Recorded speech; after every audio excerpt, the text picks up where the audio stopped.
Le numérique aujourd'hui, c'est quoi? C'est plus de 5% du PIB français et plus de 500 000 emplois. Pour défendre cette filière auprès des pouvoirs publics, il y a Numéum. Et pour la première fois, cette organisation est présidée par une femme. Oui, une présidente pour rassembler un secteur fragmenté, mais aussi un entrepreneur pour rappeler les conditions concrètes du passage à l'échelle. Et enfin, une voix des régions, là où le numérique se vit autrement. Oui, alors tout à fait, Marie, on parle souvent, en fait, du numérique un peu comme une abstraction, alors qu'au fond, ce sont des métiers, des équipes, des gens qui se battent tout simplement pour rester compétitifs et pour faire vibrer la France. C'est d'ailleurs pour ça qu'ils ont créé l'équipe de France. Et je suis ravi de voir leurs créateurs, comme on dit souvent, leurs bâtisseurs. Je vous demande d'accueillir Véronique Torner, Mehdi Ouass et Olivier Cazulot.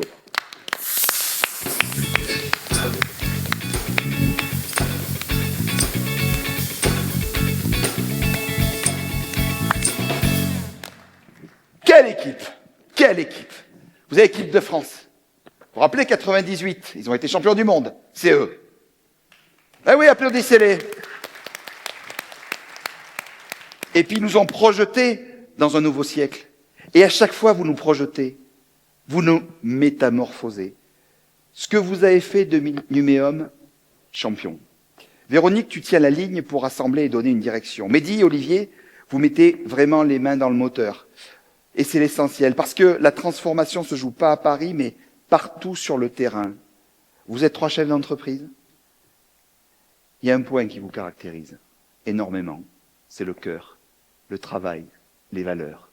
En fait, vous allez de l'avant. Les forces vives du territoire, mesdames et messieurs, ce sont eux. C'est à vous. Eh bien, bonjour à toutes et à tous. Merci Luna, Marie, Patrice pour cette intro. Moi, je suis ravie de partager cette tribune avec mes 2 excellents complices qui sont Mehdi et Olivier, qui m'ont dit, en fait, pour vous faire rire, qu'en fait, c'était mes 2 gardes du corps. Alors, je sais pas si ça vous fait rire, mais en tout cas, c'est vrai que je me sens plus en confiance sur scène. Alors, nous sommes 3 entrepreneurs du numérique. Nous sommes tous 3 membres du conseil d'administration de Numéum. Et il y a quelque chose qui nous unit, c'est notre engagement, c'est faire rayonner la France et faire rayonner toutes ces entreprises.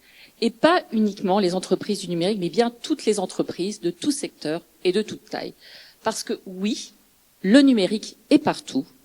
Et oui, Numéum, qui est le syndicat patronal et la première organisation des professionnels du numérique en France, a une responsabilité cruciale à assumer.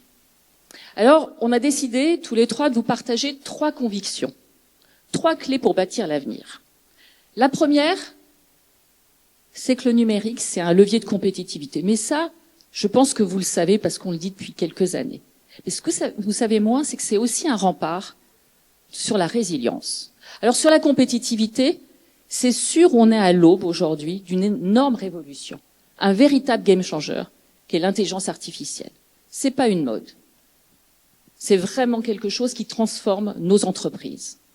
Et c'est une transformation fulgurante, profonde, structurelle. C'est une chance inouïe pour toutes nos entreprises. Mais c'est aussi des challenges notamment sur les compétences. Et nous, chefs d'entreprise, et ici il y a beaucoup de chefs d'entreprise, on a une responsabilité.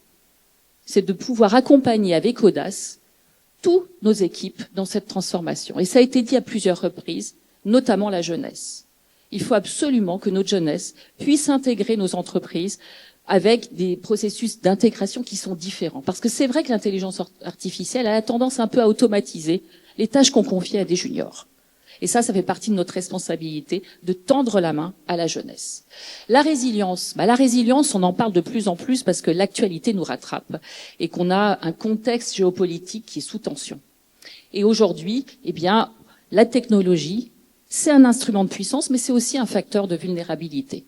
Et tout chef d'entreprise aujourd'hui doit être en capacité de faire l'analyse, le diagnostic, de ces vulnérabilités au niveau technologique, c'est-à-dire en termes de cybersécurité, mais également en termes de dépendance technologique.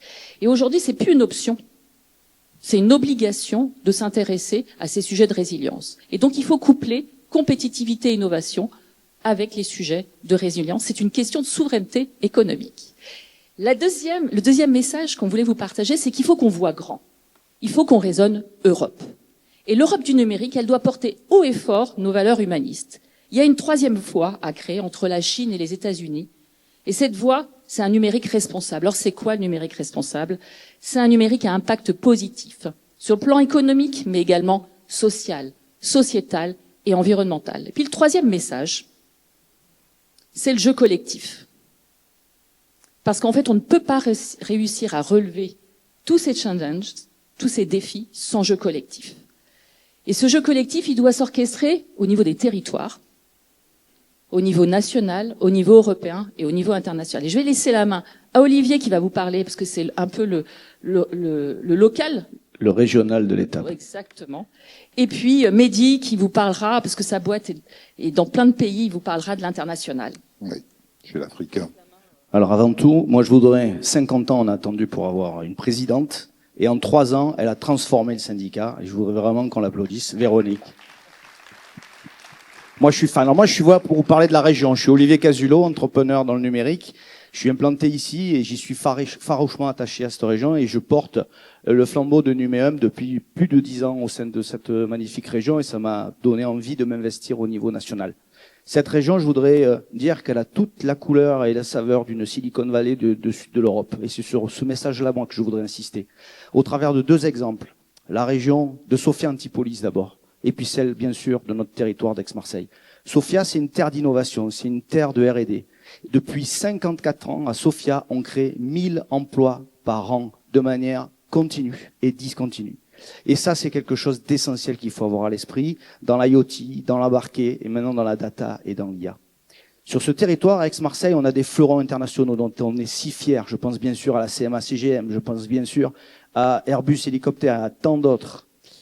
Toutes ces entreprises ont mis dans leur chaîne de valeur cette proposition qu'offre le numérique pour se transformer. Et toute notre industrie, c'est au service de ça qu'elle travaille, de ces moyens de transformation. Alors, on fait ça avec des partenaires, on tisse des partenariats avec Télécom Valley à Sofia, avec Made in Soft ici sur Aix-Marseille, avec les French Tech, pour porter ensemble cette bannière de l'équipe de France du numérique. Parce qu'on croit et on est farouchement convaincus que c'est en portant une voix commune auprès de nos institutions, mais également à l'international, qu'on pourra reconnaître la richesse qu'est la nôtre dans ce territoire. Et puis pour finir, je voudrais insister sur un sujet. Marseille a toujours connecté les continents par la mer, par, bien sûr, les voies aéroportuaires. Mais aujourd'hui, Marseille connecte la donnée, connecte les continents avec 19 câbles opérateurs sous-marins qui sont venus ici, connectés à Marseille. Et dites-vous une chose simple, 70% du trafic Internet en Inde passe par Marseille. Donc vous voyez, quand on a les infras, quand on a les territoires d'excellence, quand on a les cycles universitaires, les chercheurs, eh bien, on a un avenir fabuleux qui s'offre à nous ici. Et c'est le message que je voudrais porter, moi aussi, à la jeunesse. Il faut venir dans nos métiers. Nos métiers, on va les réinventer. Il n'y aura pas de disruption de métiers pour les jeunes. Il y aura des nouveaux métiers que l'on ne connaît pas encore aujourd'hui. Et c'est ce message fort qu'on veut porter auprès de vous. Merci. Merci. Merci, Olivier. Qu'est-ce que je peux rajouter pour vous donner un petit peu d'espoir et puis un petit peu de peps et puis l'envie aussi de casser la baraque? Le fait que ces technologies-là sont des technologies de rupture. C'est quoi une technologie de rupture? C'est une technologie qui ne fait pas juste améliorer notre façon de faire, mais qui nous donne de nouveaux horizons, qui nous ouvre de nouveaux champs et qui va nous permettre de faire de manière différente. La bonne nouvelle, et ça c'est pour les jeunes et pour les moins jeunes aussi, c'est que notre monde est à réinventer. Et c'est à nous de le faire. Pour le réinventer, il faut oser, il faut rêver, et il faut voir grand. Et pour oser, rêver et voir grand, il faut faire ensemble. Et c'est pour ça que la première paire qu'a posée Véronique l'année dernière en créant cette équipe de France du numérique est fondamentale, où on ne pourra pas changer le monde, chacun dans son coin. Il faut qu'on soit unis, fédérés, orientés vers le même objectif. La France est un pays formidable parce que c'est un pays de culture technologique. C'est aussi un pays de diversité. C'est dans la diversité qu'on va être plus fort et qu'on va réellement inventer un monde qui soit ouvert, qui soit inclusif, qui soit fait pour l'humain et qui soit naturellement qui préserve notre planète. Cette ouverture, on va l'avoir naturellement avec les régions, mais aussi avec l'Europe, avec l'Afrique et avec le monde. Donc, équipe de France du numérique pour fédérer l'ensemble des forces vives de notre territoire, ouverture vers l'Europe, et aujourd'hui on est en relation avec les organisations patronales européennes qui représentent leurs pays respectifs pour pouvoir créer une voie médiane entre celle que nous proposent les États-Unis, où c'est la loi du plus fort et qui n'est pas conforme à nos valeurs, celle que nous propose la Chine, intrusive et liberticide, où on a envie de pousser une troisième voie qui soit une voie conforme à les valeurs que l'on défend, les valeurs d'humanisme, les valeurs d'ouverture, les valeurs de respect. Et cette troisième voie, nous allons la construire aussi en s'élargissant avec les pays du G7. Cette année, nous accueillons le G7 en France et l'ensemble des organisations patronales de chacun de ces pays est regroupé autour d'un Tech 7 que nous présidons et que Véronique va présider cette année. Et donc, on va pouvoir influencer ces organisations pour construire ce monde-là plutôt orienté vers nos valeurs que celles des Américains ou des Chinois. Ouverture vers l'Afrique aussi, parce que le continent européen sera pas suffisant pour faire un poids important pour contrecarrer l'avance qu'ont déjà prise les États-Unis et les Chinois. Et je pense qu'on a un continent qui nous tend la main, avec lequel on a naturellement une histoire, avec lequel on a aussi des valeurs communes que l'on partage, 1,5 milliard d'habitants, un potentiel fantastique. Le mois prochain, nous irons au Maroc pour le GITEX, qui réunit l'ensemble des technologies, des entreprises de la technologie au Maroc. Nous irons par la suite, peut-être avec toi, Véronique, au Kenya, au Africa Forward, c'est-à-dire réfléchir comment l'Afrique va évoluer. Et donc, c'est dans cette ouverture-là que l'on va réussir à tracer une voie qui est conforme, encore une fois, aux valeurs universelles de la France. Et la France peut redevenir ce phare, ce guide pour l'ensemble des pays de l'humanité. Voilà l'ambition que l'on a et c'est le message un petit peu positif qu'on avait envie de partager. La jeunesse, le monde est à reconstruire. Le monde est à vous de le faire, c'est à vous d'oser, c'est à vous de prendre vos responsabilités, c'est à vous d'inventer. Et nous sommes derrière vous pour vous pousser.